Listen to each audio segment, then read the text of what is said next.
Hi there, folks. Simmon here. Welcome to the 2023 Trans-AtlanTak Tournament. This is that special tournament we do every year where it is Old World versus New World, and I explain that a little bit better down in the description. But we are about to check out the third match of this tournament. This is going to be the, I believe, 12th seed out of 13 here. Com versus Lama, or Lama versus Com, because Lama is in white here. And Com will be playing for the New World, and Lama playing for the Old World here. So this is played on a 6x6 board with 2 komi, meaning 2 gets added to Black's flat count score at the end of the game if the game does not end in a road. Also, this is played with a 15-minute timer with a 15-second increment, and also on turn 35, you get 15 minutes added to your clock.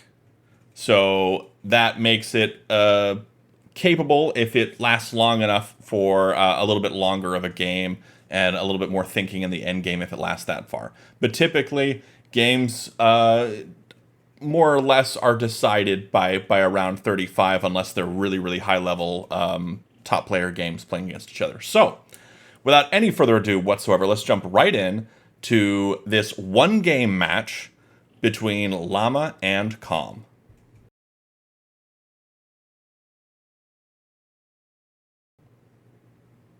All right, we see A6 played here. That is one corner placement. And are they going to go opposite? Yeah, they're going to go opposite corners here. Now, the typical play here is to go for the Knight's opening, which is exactly what Lama does here. Both fairly new players to the game, but I believe both have studied quite a bit of what sort of the meta is right now. And so we see this common placement here at e4 to kind of stop that that Knight's opening. However, White's play here feels different. Typically, you'll see a placement at d3 or at f3 here instead of that e2 placement, so you can continue going in one of the other directions. But this opens up a spot for the capstone for White. Dropping a capstone at d4 would be an excellent placement. Follows a lot of the guidelines that we talk about in the capstone video of TAC University. There we go, dropped right there. Yeah, that's a really solid place for a capstone here. So I really like White's position simply because of that. Black could kind of get back into the game a little bit by dropping maybe a capstone at d2. Maybe do something like a flat at f3. Oh, goes for the flat at f3. All right, so I am seeing... What do we see here? What do we see? White probably wants to drop down. I was going to say either d2 or f2. I like d2 a little bit more, but f2 works fine.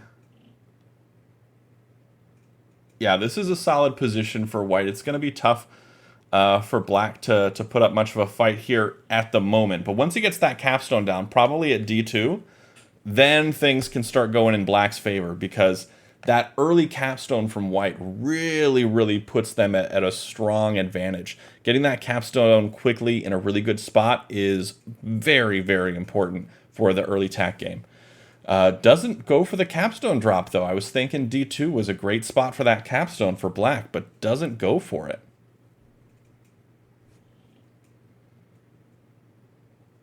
All right. Waiting on White to play. I'm seeing either d2 for White. Again, d2 works well for White, but it also blocks Black from being able to place a capstone there, and that's what Black wants to do, or what I think Black should do. Does drop that d2. Now, Black has a lot of difficulties here with their positioning. I almost want to say a cap at e1 could work, though that goes against a lot of the guidelines we talk about in the capstones video of TAC University. Instead goes for the c2 placement. I can see how this might work for him. Maybe setting up for a capstone at c3.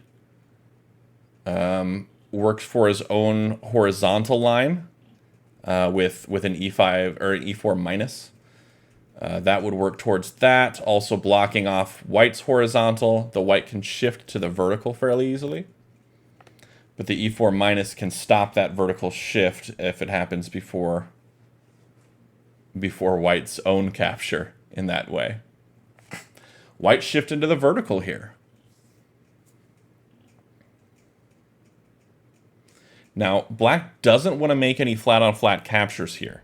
That's something important to note, and the reason why is because that can open up a lot more liabilities for them, and that capstone can get on top of those, liberate those captives, and really wreak some havoc. We talk about that a lot in the captures video of TAK University. How a lot of times people come from other games like chess, where capturing is a big part of the game and almost always an advantageous move. But in TAK, capturing is often something you do as a last resort. Oh, we see the wall drop at E1. Really wants to shut that down. I think that's a smart play here. Not committing his capstone to that bottom right corner, but instead dropping a wall first because he knows he needs to cut that off and he knows a flat won't cut it. A wall's going to do it. Typically, I wouldn't say you drop a wall before a capstone, but I think in this case, in this particular position, I don't think it's a bad play.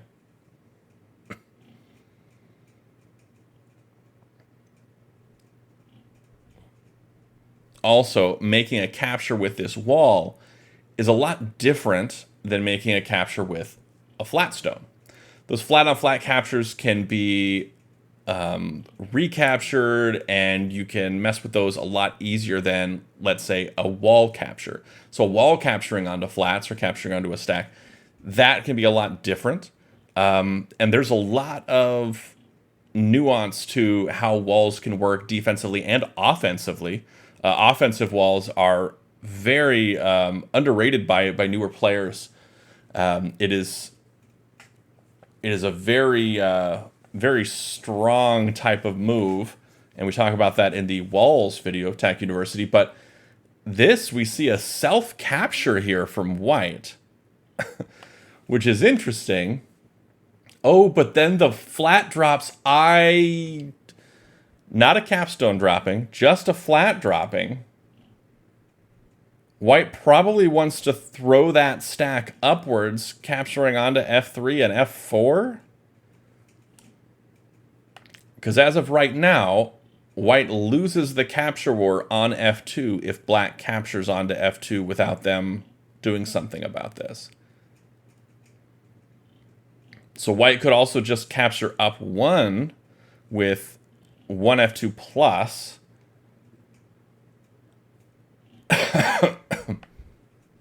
One F2 plus, of course, being the portable TAK notation that you see on the left-hand side of the screen.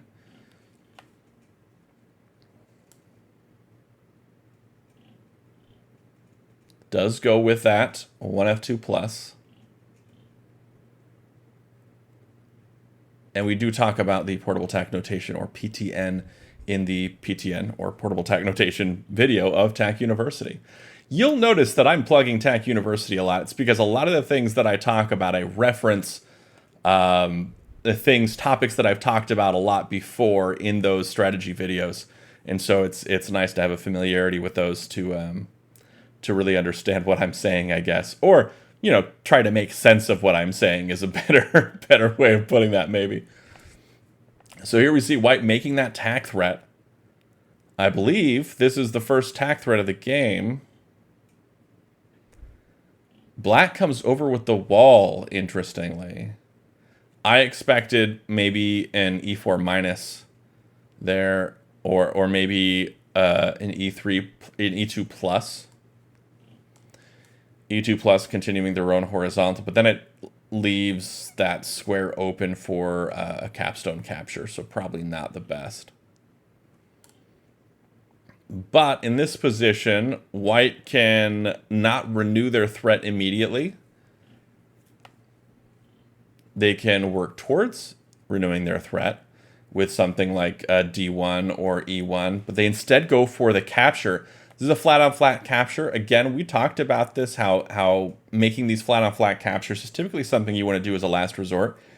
If you can get away with placing a flat instead, that is almost always going to be the better option in the game.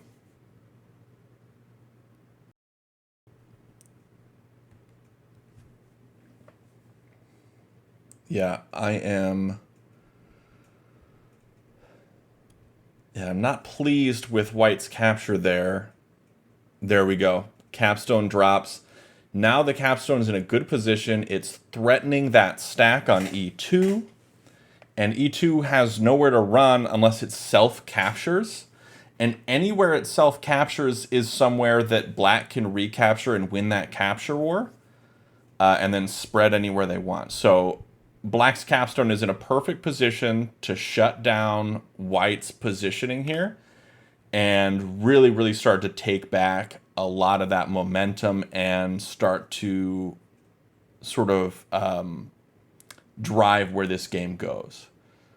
So black is going to take control here with this capstone.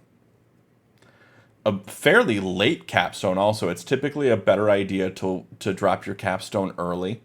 Like I said, and like I showed with white dropping their early capstone, that gave them a huge advantage from the beginning of the game. It was that sort of misplay from white making that capture onto E2 that allowed that late capstone of black to come in and really, really become a strong factor here in this game. I can see... Oh, man. Yeah, white's probably thinking, what in the world can I do to get out of this? Just going to make the threat. Black's going to capture over onto E2 now. Yep, there's the play. White has no option for a vertical threat anymore. You got the capstone and the wall there on F1. So white has to shift gears, go for a horizontal threat. However, also has to beware of all the things that black can do here. Maybe a D4 minus coming down onto D3 with white's capstone might help. That might be the play here, but instead decides to drop the flat instead. Black just continuing, dropping another flat there at B3. Really just sort of forcing the issue there with the capstone. Because that capstone on D4 is going to have to come down onto D3 at some point.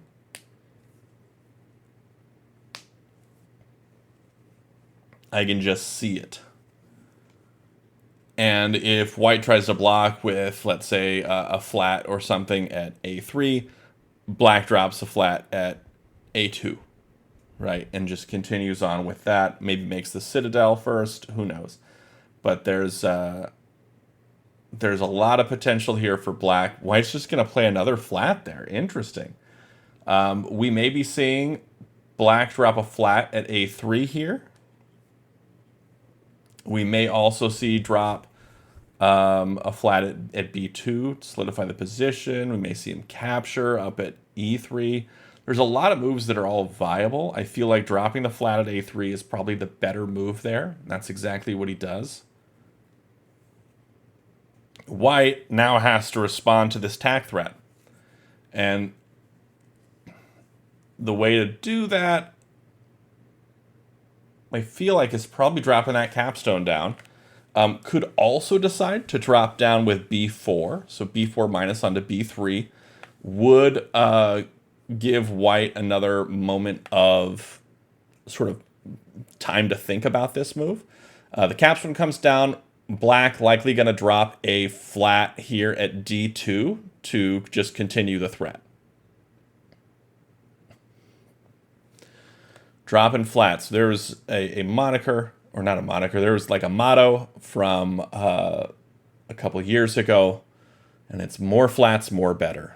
And it was a thing I said in a state of delirium during a blitz tournament where I had been playing for 3 hours straight and of nonstop blitz.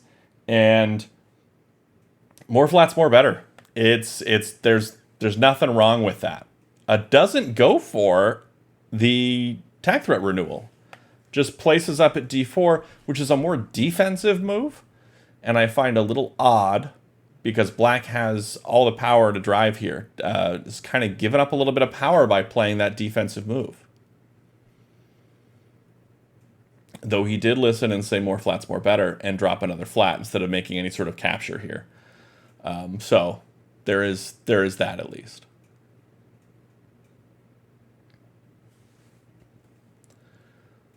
Let's see. White makes the flat on flat capture. Black can place at d2 again, has that option renewed for them where they can make that threat.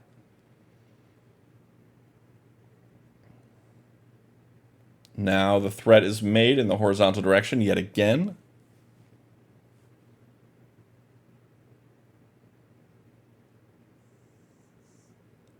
How will white respond? Potentially with the capstone coming down, but I feel like b4 minus is really the best move here. It gives white a little bit more time to set something up.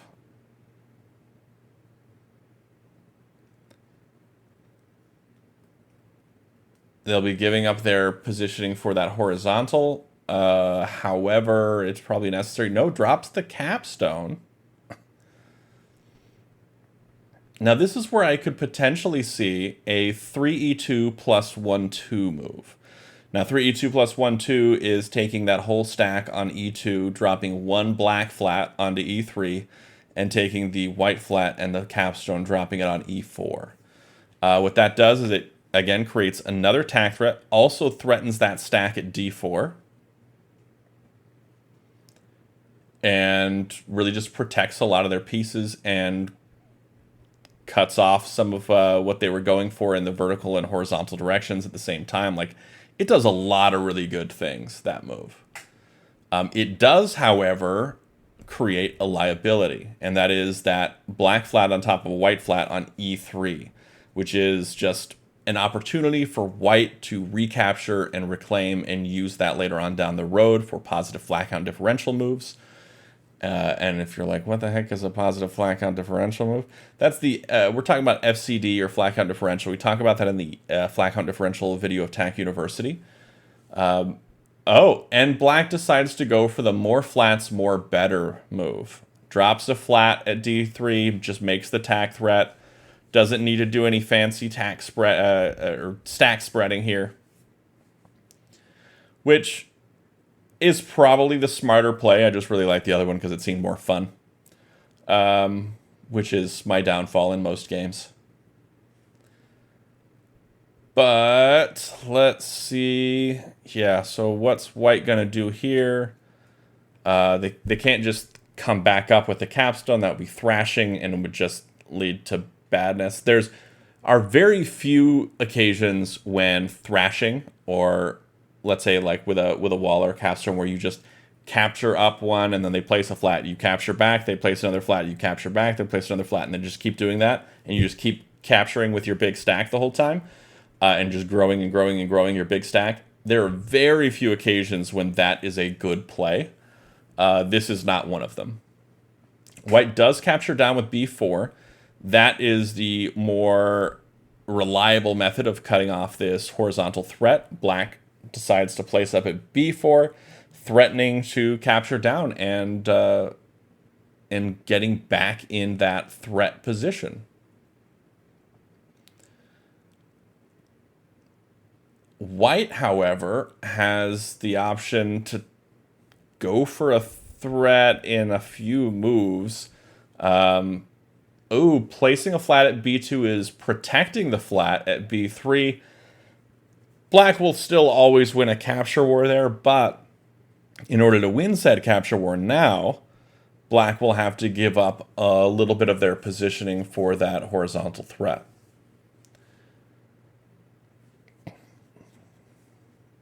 Which they may be okay to do.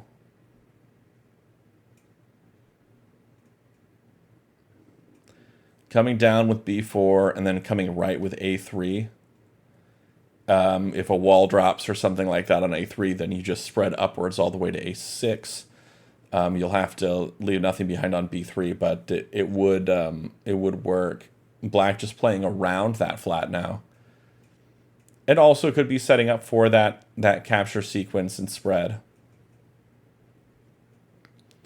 That would be a dual threat, as it would be vertical and horizontal now with the c4 placed.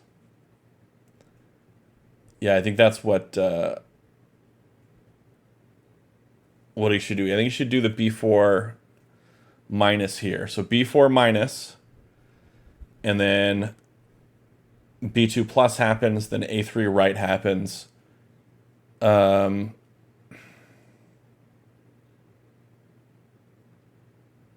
Then if they're smart, white would wall on b4, but I'm not sure if that would happen.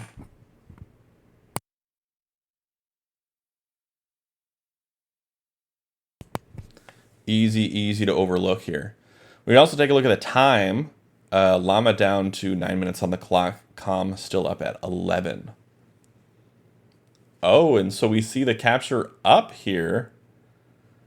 Now, this is still in range of white's capstone. White can capture here and should capture here with that capstone. They should spread up to d5. So they should do 3d2 plus 1, 2. And then they can make some positive flat count differential moves spreading left with that capstone, covering up those flats, cutting off that horizontal line, working towards a new vertical line on the left-hand side of the board. All of that is now open to him. That move from black was not ideal, I will say. That is a tricky position to be in now for black. White can now make a comeback, essentially. Doesn't go for it. I'm not quite sure what the purpose of that move was.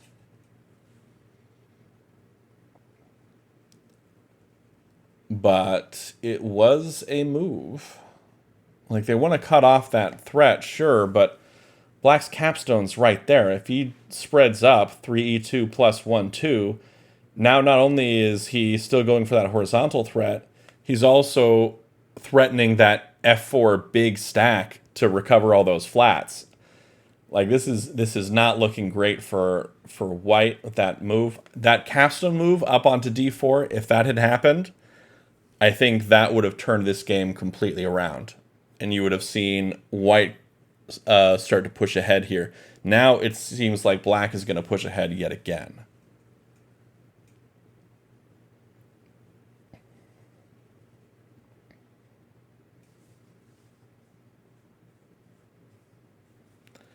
Black just playing another flat here. Looks like they might be trying to make a vertical threat.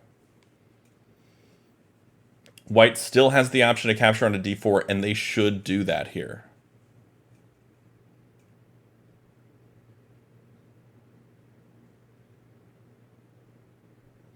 Maybe they're trying to throw a stack from f4 over to d4 first so they can spread it more or something. I'm not too sure about that.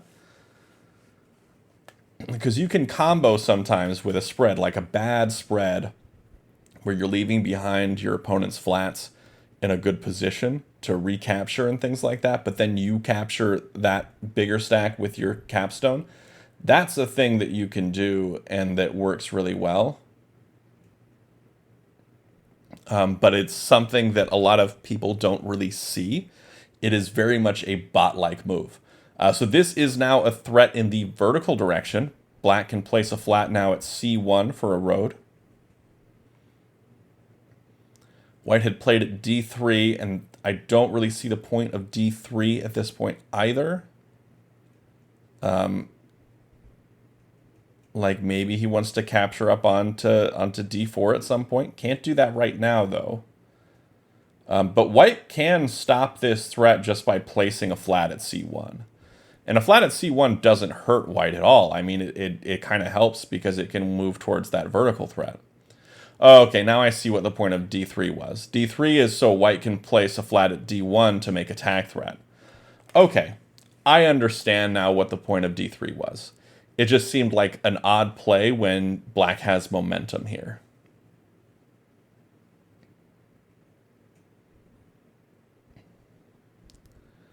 Now, black wins the capture war on c3 if they decide to go for it. Giving up that c4 flat, though, it might be a little rough. But if they don't go for it, white's going to play at d1 to make that threat. Drops the wall instead to capture over onto c3. But now white has time to play the flat at d1 to make that tak threat, which will then basically cause black to throw that capstone up, doing that previous spread that I talked about, 3e2 plus 1, 2, making that horizontal threat yet again. And that would be, I believe, it would not be Tinue, but dang would it be close. Very, very close to Tinue there. Actually, it may be Tinue. No, I don't think it is, but it's very, very close to it. But how will white respond? Will white respond with the d1 placement? Because you don't want black to capture that stack. That's for sure. One of the ways to get out of that is by placing it d1. The other way to get out of it is to capture down with that c3 stack onto c2. But I like the placement at d1 more. It works as an offensive block as a defensive move. I really like offensive moves to block things. So that's what we're seeing. This is a tak threat now from white, going in the vertical direction, capturing left with 3f4.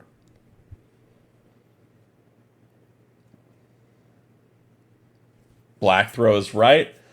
Another tak threat here, placing at d4 or spreading left would be a road. And they can spread left with either e4 or f4 and still complete that horizontal road.